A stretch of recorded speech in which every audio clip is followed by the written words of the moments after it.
Today, I want to share with you one of the biggest, maybe even the biggest, okay, but one of the biggest fears that's in the hearts of all people. I mean, it's obvious as you look across the country, that amount of fear that people have today is through the roof and in so many different forms, in so many different ways. As we continue to face the reality of COVID-19, as we continue to face the reality of racial injustice, and so fear is all over the place. But one of the things that seems to be common amongst all people is this one thing, and before we jump to that one thing, I want to share with you just a few other fears that you might relate to. Maybe you've experienced this fear, or you have this fear, okay? So the word's going to be down here so you can see it, okay?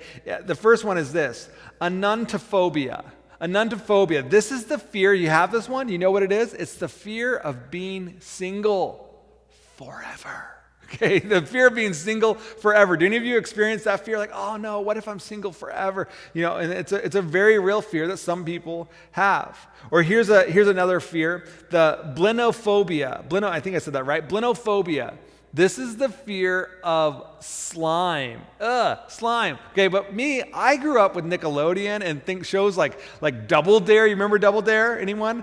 Okay, slime is like a rite of passage in shows like that. It's all over. As a kid, you just wanted to get slimed. You wanted to go on these shows and get slimed. And so that fear didn't, and, you know, I was totally immune to that fear, but some of you may have a real fear of slime. Parents, slime, kids love it. I have a fear of it going into the carpet, you know, it's like because they leave it everywhere, okay? But it's a real fear, blinophobia. Here's another one.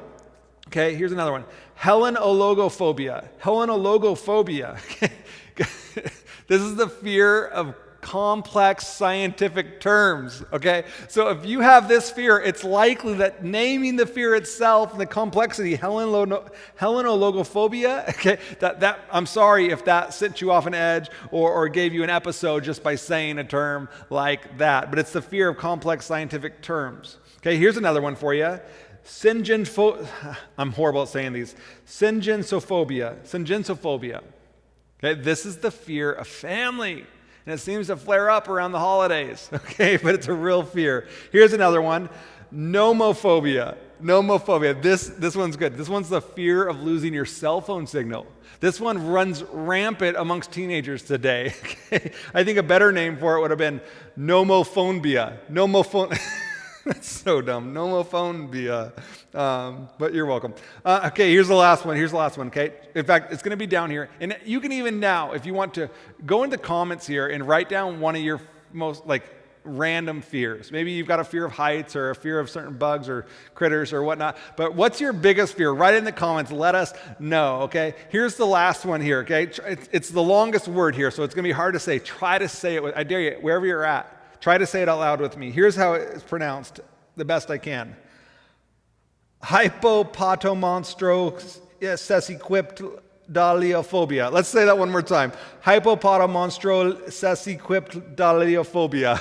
I don't know if I said it right, but here's that fear. You know what it means? It's the fear of large words. Isn't that cruel? Isn't that nuts? Okay, that they would give such I think it may even be the largest word in the dictionary. I'm not sure, but I forget. But the fear of large words, okay? But whatever your fears are, I know they're real. We all have fears of silly things, of important things. They're real, and we feel them. But there's one fear that seems to be within all of us. And I know it operates at different levels. Some people struggle with this fear more than other people. But there's one fear at some way, at some point in our life, or at some circumstances in our life, this fear seems to bubble up within us. And it's the fear, here it is, the number one fear. It's the fear of not being accepted. It's the fear of not being accepted. The scientific term for this is adolescence, okay? But we honestly though, we think it's something that we would grow out of. Like we see it in kids and how many stupid things teenagers will do in order just to get accepted, right? But the reality is this something that actually it carries into our adulthood. We don't just grow out of it. And so all of us deal with, and here's just the point number one, all of us deal with the approval addiction. Approval addiction is to live in bondage to what other people think of me, to make my life a performance to be seen by them. It's the disease to please. And we all struggle with this to some degree. There's an author named Mitch Prinstein, and he wrote a book here called Popular. He says that when we head into high school, there's chemical changes that are in our brain that pushes popularity to the forefront of everything. We prioritize popularity over almost everything. And this will actually stick with us into adulthood. But then he goes on to discuss how there's two different types of popularity. There's a status popularity, but then there's also a likability. And he describes a high school student named Alexandra Court. She's tall, she's attractive, she's well-dressed, she's very sure of herself. She is the queen of her inner circle, right? And every student that was surveyed, they listed her as the most popular girl in the school. But then the survey continues to go on, and we find out that the students also listed her as the meanest girl in the school, the most disliked girl in the school, because she was mean and because she gossiped and she was exclusive, right? You knew if you weren't her friend. And so she was exclusive. It turns out that likability is different than status. See, likability is all about being others-centered, by being a good listener for others, by wanting what's best for others, by being interested in the things that they're interested in and to want good for them. It's a lot of what Jesus talks about when he talks about kindness and love, okay? When you're a status seeker, or when you're with a status seeker, you often will feel less than, because status seekers always position themselves up and prioritize themselves over others. And so you then feel less than. When you're with a likable person, you feel called to be your best self. Like you really matter. And the problem is, for people who really struggle with approval addiction, is that you can never get enough. You just can't get enough. And people who study this, they say that approval addicts, they end up engaging in what's sometimes called excessive reassurance seeking.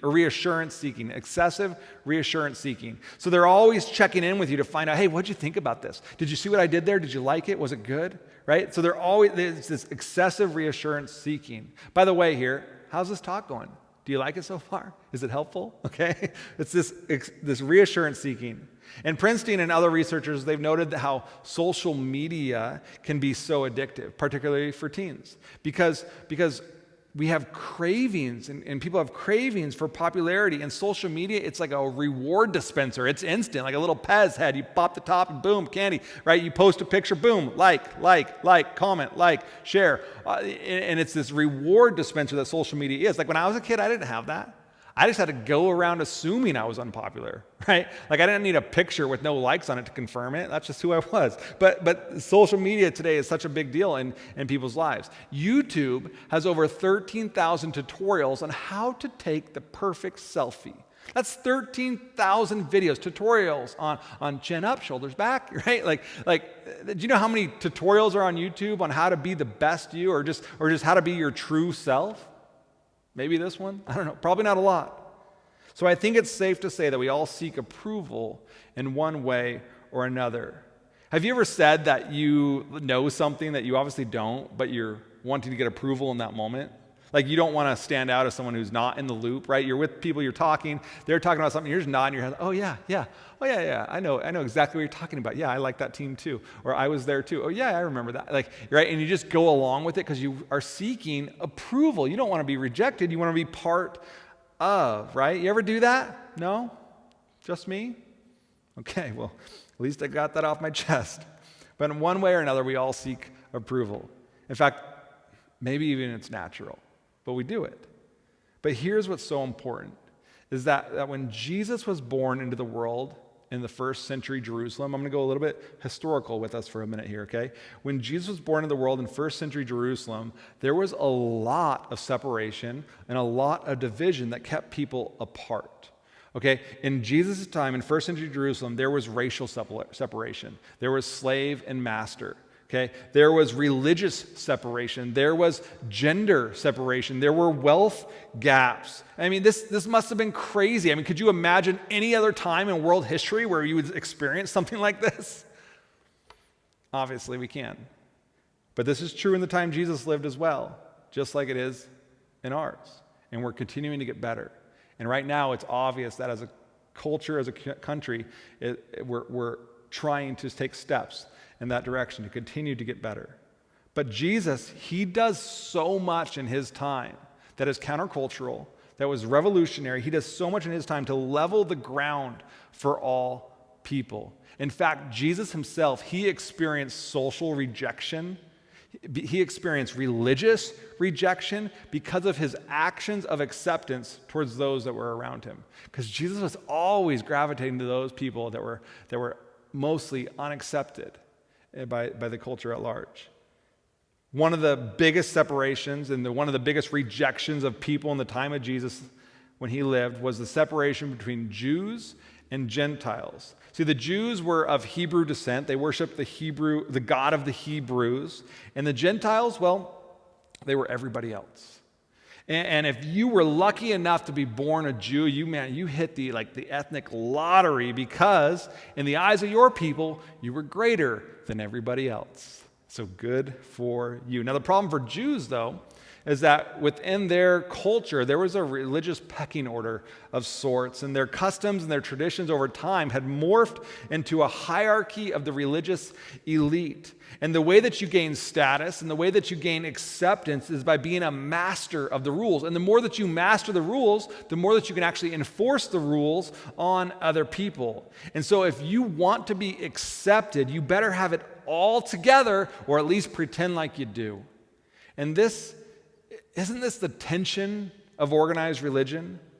That we all feel like we have to look the part, and we all feel like we have to act the part in order to be a part. And if you've experienced that, if you're watching this today, maybe you're watching this today because you saw it on Facebook or you clicked on it somehow, and you're not a church person, or you haven't been to church in a really long time, or you are, but you have this grudge that you hold against church and religion. I just want you to know, if you're watching this, I feel for you in that. And I feel for you in that because I recognize that oftentimes organized religion puts this bar on us that we have to achieve something in order to be part of something. And if that's you, here's what I would ask you to do, is that once we get back into the normal of things, you can attend right now from your couch or your phone or wherever you're at right now for as long as you want. But once we get back to the normal, when we get to meet person to person, face to face, in-person gatherings, here's what I'd really ask you to do. I'd ask you to take the risk to join us. And I know it's a risk, and I don't make this ask lightly, because I know it's a risk, especially if you've been pushed aside. Because what happens when we feel like we get rejected from church is we often also feel like we're getting rejected from God. And I just want you to know that that's always the people's fault, not God's. Because we're going to get it wrong, and we mess it up, and we don't do God any favors by the way that we act. And you got to know that if you take the risk to join us, I promise there will always be a seat for you. In fact, when we started this church, coming up on 4 years now, or 5 years this fall, when we started this church that many years ago, we did it and we said, we gotta figure out a way just to keep the shame level low and keeping authenticity high. Because people already feel like so much shame coming into a church if you haven't been in church in a long time. And so we got to figure out ways to let's not that be the bar that people feel like is hard to get to. That you can just be you. And if you're looking for a place where you've got to cross all the T's and dot all the I's in order to belong, there's a place for that. But that's not this place. And Jesus always has a way to meet you in the place that you are. And that's what we want to be. And we want to be a place for you. And so I'd invite you to come along. Now, what's fascinating about the time that Jesus lived, and I think this is actually still true for us today, because here's what I believe. I believe that those people around the time of Jesus and us today, each one, I believe that God created us and God put his image in us. I believe that God created us with two very, very basic and very complex but also simple needs. It's the need to be accepted and the need to be known. To need to be accepted. And so here's what I want to do. I want to actually draw it out a little bit for you, okay? I got this open space here, and I'm going to draw it out a bit for you here, okay? So we want the need to be accepted up here and the need to be known over here. Okay, and we're going to put it in a quadrant. These top two quadrants are yes to acceptance, and obviously the bottom two are then not accepted. Yes to being known and not to being known, okay? So follow along with me here, okay? If you're over here in this quadrant, okay, you're on this spot, okay, it's you are accepted, but you're not known. You are accepted, but you're not known. What you experience in this spot is an illusion. It's an illusion. And this is exactly what Jesus addressed with the people of his day because of this religious hierarchy that they had put. Because you have to pretend like you had it all together. You have to pretend to be somebody that you're not, that you were accepted because you're a Jew, but you weren't truly known, and it's an illusion. They weren't really known. And this is a really empty place to be. Now, this next one here, to not be accepted and to not be known, this is what we'd call, what you would experience as isolation. Isolation. This is like an epidemic for our day. It's ironic in a world with social media and all the technology that we have that more and more people feel more and more alone. In fact, the number of people truly living in isolation continues to rise. And so you feel isolated from those that are around you because you're not accepted and you're not known. Now, to be known, but to not be accepted puts you down here. And this is when you experience rejection. Rejection sucks. Rejection hurts. It's interesting that when you look back, if you're familiar with it, and if you're not, here's a summary of it. The creation narrative in Genesis, when it talks about Adam and Eve, and it says that they were naked together and that they were not ashamed. That they were naked, but they were not ashamed. Naked is a representation to be fully known. And not ashamed is to be fully accepted. They were naked, but not ashamed. They were fully known, and they were fully accepted. See, we all know what it's like to experience some rejection, don't we? You probably all have a story. In fact, after the message today, there's going to be some questions that go on the screen. And one of the questions is going to be, what's a time in your life where you felt that you were rejected, and why, and how did that feel, okay? We know what it's like to experience rejection. It's extremely painful. When I was in ninth grade, I was the same height. I was 6'6" in ninth grade.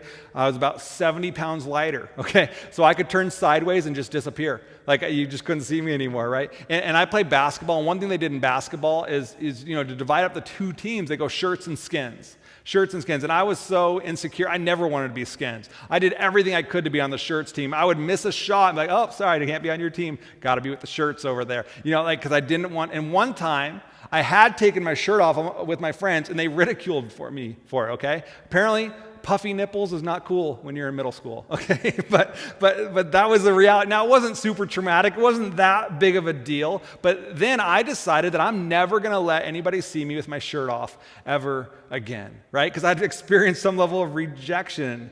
And then one day, I met a girl named Ashley. And after a little bit of time, I felt like, man, you know what? I could let her see me without my shirt on. I mean, I know that she loves me. I could let her see me without my shirt on. Like, I know that she wouldn't ridicule me for it. I mean, after all, we've been married 5 years, right?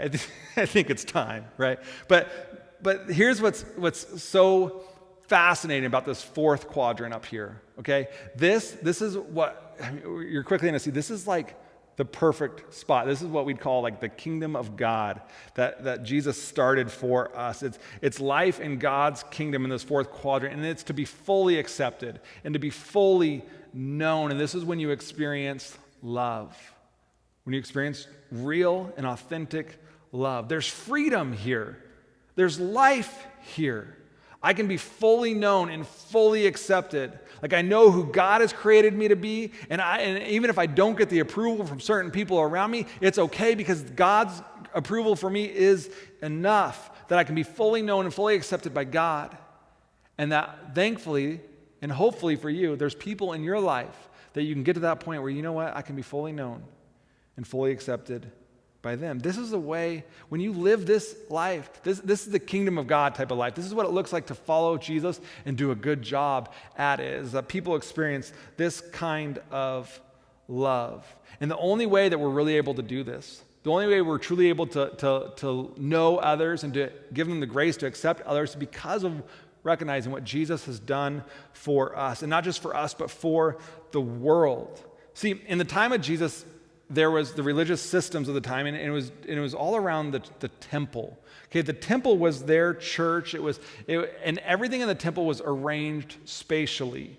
See, in the center of the temple was the temple itself. It was a smaller temple within the temple, but it was the temple itself, and it contained what would be called the God vault, the Holy of Holies. It contained what was supposed to be a very special presence of God.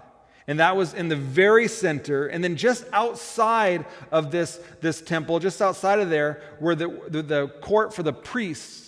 In this court, these priests, they could do all of their sacrificial offerings, their religious duties that they had to do. And then outside of the priest courts were the court for the Jews. And this is where the common Jewish man could come to worship. And then outside of the Jewish court was the court for the Gentiles, those that are non-Jews. And this is where Gentiles could come and worship. And if you were in the Gentile court and you wanted to get into the Jewish court, there was an engraving on the wall that lets you know that if you're a Gentile and you go into the Jewish court, that you will be killed. Okay, very subtle. Okay, but it was designed for separation and segregation amongst the religious system of that day. And so Gentiles were known, but they were not accepted, right? They were known, but they were not accepted. The Jews, they were accepted, but because of their religious hoops that you had to jump through and all the pretending to be someone you're not, they were accepted, but they were not known. And the Apostle Paul, he actually writes about the sacrifice of Jesus and how it affected our ability to enter into this community, but enter into it on an equal playing ground, okay, where Jesus has leveled the field for us all. And so he comments on this. He says this in Ephesians. For Christ himself has brought peace to us. He united Jews and Gentiles into one people when, in his own body on the cross, he broke down the wall of hostility that separated us. He did this by ending the system of law with its commandments and regulations. He made peace between Jews and Gentiles by creating in himself one new people from the two groups. Together as one body, Christ reconciled both groups to God by means of his death on the cross. And our hostility towards each other was put to death.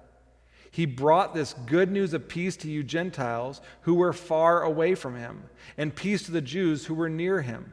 Now, all of us can come to the Father through the same Holy Spirit because of what Christ has done for us. The wall of hostility has been broken, and we've been invited to see each other and to know each other and to accept each other because of what Jesus has done for us. He's leveled the field, and all of us are invited into that. And when we do that, that's when we live out the kingdom of God. Listen. As Christians, as people, we're going to get this wrong. We've screwed this up so many times, and we're going to screw it up again. Okay, as people, we're going to get this wrong, but God always gets it right. He just does. In fact, John, one of Jesus' best friends, one of his followers, he records this. He says, there's no fear in love, but perfect love drives out fear. That's the kind of God, that's the kind of love that God has for you and for me. And then he goes on, and John, he's brilliant. He gives us the why. In just the next verse, he gives us the why. Why would we care? Why would we try to know other people? Why would we try to accept other people? Here's what he says. He says, we love because he first loved us. See, God's big plan for the world and God's big plan for me and God's big plan for you is God is building a family, and he wants you to be in it. He wants you to be in it. You've been pre-approved, acceptance guaranteed, okay? All you got to do is just tell him, hey, I'm here. I'm here. And we often say you can do that through a prayer, just talking to God, letting God know, hey, God, I don't got it all figured out. I'm a little jacked up. I'm a lot jacked up. But if you truly know me, and if you truly love me, if you truly accept me, I want in. And you can do that through a prayer to be part of God's big plan. I want to pray with you, and you can make it your own. Make it personal in your own mind or out loud, whatever you prefer, but you can pray along with me. Something like this. God, even now, I choose to follow Jesus. God, that your love and your acceptance, that you know me and that you accept me, I'm grateful for that. And God, I don't have all my all my questions answered. I don't have it all figured out. And God, I've messed up and I'm going to continue to mess up. But I thank you for your grace and your mercy towards me. And today, I just want you to know, God, I choose to follow you. I choose to put my trust, my faith in you, that in you, there's a better way. In you, there's love. In you, there's the best life we can experience. And I choose that today. In Jesus' name, amen. All right, we made it another week where we've been separate, yet still together. And so thanks for joining us today online at the meeting place. I want to say happy Father's Day to all you dads out there. I really hope that you have a great day celebrating and you feel celebrated. You're a big deal. Here's one quick thought before we kind of head into our weeks, and something that I've been wrestling with and chewing on. If you are having a difficult time, like a lot of people are, figuring out how to have conversations, whether it's through social media, which that's not always the best spot, but we do it, through social media, through in person, through over the phone, text, whatever medium we're using, and you're having a difficult time because it's obvious that there's people out there that we don't always agree on everything. And right now, the things that we're dealing with as a country, as a culture, as a community, these are important things. And the way that we think matters. And the way that we treat other people through this matters. And so if you're having a difficult time when you know that there's people that you're talking with, maybe even close to, maybe it's even between you and your spouse, or somewhere in your household, or in your immediate, your family, or your work environment, your community, your neighborhood, and it's obvious that you don't always agree on everything. Some of you feel so much hostility that you can't even get to a spot where you can agree to disagree. And you're having a difficult time navigating it like a lot of us are. Here's what I'd ask you to do. If you're a follower of Jesus, I would ask for you to consider, are your responses to other people and the way that you approach the conversations, are they Christ-like? In other words, do they look like Jesus? Remember, as a follower of Jesus, that we're to align our ways with the ways of Jesus. And so here's what I'd ask you to do. Please, in conversation with others, especially when it's obvious that you may not agree on all things, would you please give them the same grace and the benefit of the doubt and believe the best about them the same way you would hope and expect them to do that for you, right? Give people the grace that you want them to be able to give to you. We're not all going to agree on everything. In fact, part of our culture here at the meeting place is that to fully accept doesn't mean we have to fully agree. And that's a beautiful picture of family, even around your best family around a table. That doesn't mean you all agree on everything. And so would you be Christ-like in your responses and your approaches to these conversations and lead with grace and a believing the best and a benefit of the doubt towards other people. These are important things we're talking about. And if we can't talk about them with grace and with some element of like openness, then we won't be able to move forward. And perhaps now more than ever, we have an opportunity as a church, as followers of Jesus, to look like Jesus as we advocate for the ways of Christ. So can we do that together? I think we can. I think it'd be helpful. All right, a couple quick things. One is we have groups that are ready for you. You can just jump on our website. Be in a group this summer. We made it really easy. We have a guys group and a gals group, okay? And they're both on Zoom. Summer takes us in a lot of directions all summer long. And so we made it just online so you can join in. You don't have to get in your car. You don't even have to wear pants, okay? Join a group this summer to be part of community. Don't miss out. And then the last thing I wanted to say is thank you. Thanks for being flexible. Thanks for being patient with us as we navigate how we reapproach joining back together for physical gatherings. We want to provide you the best experiences for your kids to come, and it's hard to social distance kids. We want to provide the best experience for you to come and to be able to learn and engage with the message and to worship through music and have the environments that we've always had. And so we're still continuing to navigate the complexities of that. So thanks for being patient with us. And then along with that, I want to say thank you for those of you who have just continued to invest financially.